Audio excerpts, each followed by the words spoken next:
we have these different views. What is the difference as we get right into this? Because I'm pragmatic, and we've talked about this on the Waking Up to Your Real Strengths. Yeah. We have everybody take this assessment. We'll talk about this today. You can get one of these free assessment for you or your spouse. You can go to the It's a Good Life website and just go and do this thing. It takes 7 or 8 minutes. But I'm pragmatic, kind of the bottom line guy. My wife is aesthetic. She hears the context first and the content second, all those kinds of good stuff. How do these people, and this is how most households are made up of, how do these people view money and money problems? Or when I'm talking about budgeting, how do they view it? When I'm talking about investing, how do these different people view this stuff? The story that you shared illustrates this so perfectly, because it's all the messages that we've received growing up about money mixed with, money is something that you just don't talk about. And then you're in this marriage where both of you are naturally wired to have different strengths. And so let's define, what the pragmatics are. So such as yourself, their definition of money can tend to be tied to more tangible things, homes or cars or jewelry and handbags that, maintain their value, accounts, stocks, rental properties, investments. Money can tend to represent security, peace of mind, accomplishment. Mm-hmm. Whereas then we've got aesthetics. Their definition of money can look very different than that. It can be tied more to the intangibles, experiences with loved ones, memories created together, traditions shared, dinners with friends, spa days, date nights, vacations, or travel with other people. For them, money tends to represent more of the enjoyment of life and the connection that it can fuel. Now, that doesn't mean that aesthetics don't value investments or desire that peace of mind, or that pragmatics aren't motivated at all by experiences. That's not what I'm saying.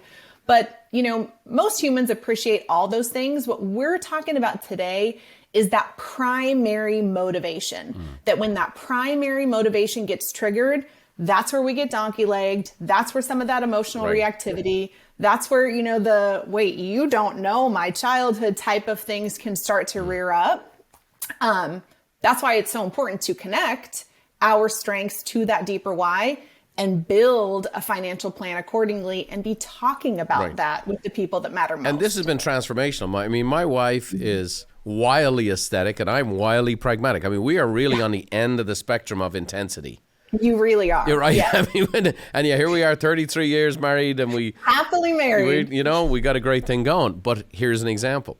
We had to fight through. We used to call them our Sunday night massacres, And in the early days of our marriage, we'd really fight through we talk about our goals, we talk about our schedule, and we talk about our finance. And in the early days, the finance was just, I didn't understand. I didn't know my real strengths. And it was really I don't really understand this. So when I became aware of how I view things and then aware of how she viewed things and then her vice versa, it helps. So I'll give you an example. It's funny, for me, it's security and achievement. Okay, so I look at the numbers every day. Yep. Now, it's funny, I give away a lot of money. I'm not attached to it. I don't have my identity tied up in it. But I like to see the numbers. And I'm looking at the numbers all the time. Now, we're about to take a trip to Hawaii, and we're bringing 20 family members to the Big Island with us. Wow. Now, Beverly, that's how she knows we're doing well. Yep. You follow? That's the currency. Yes. Now, I'm pragmatic. I'm really looking forward to the trip. But I look at the numbers and the process and the investments and the things that we did and the decisions that we've made and the budgeting that we've done is the reason why that trip happens. And now what happens is she's come to appreciate, I want to have this experience. Now, what do we have to do to get there? Yep. So we've built this dynamic where it's both of our strengths are actually working together as opposed to working against one another. Oh no, I'm the joy killer that goes every time, you throw that extra food in the trash, it means one person is not coming to Hawaii with us. Okay, those used to be the tendencies. And so that's why a really dynamic, the aesthetic pragmatic, I don't think we can communicate that enough.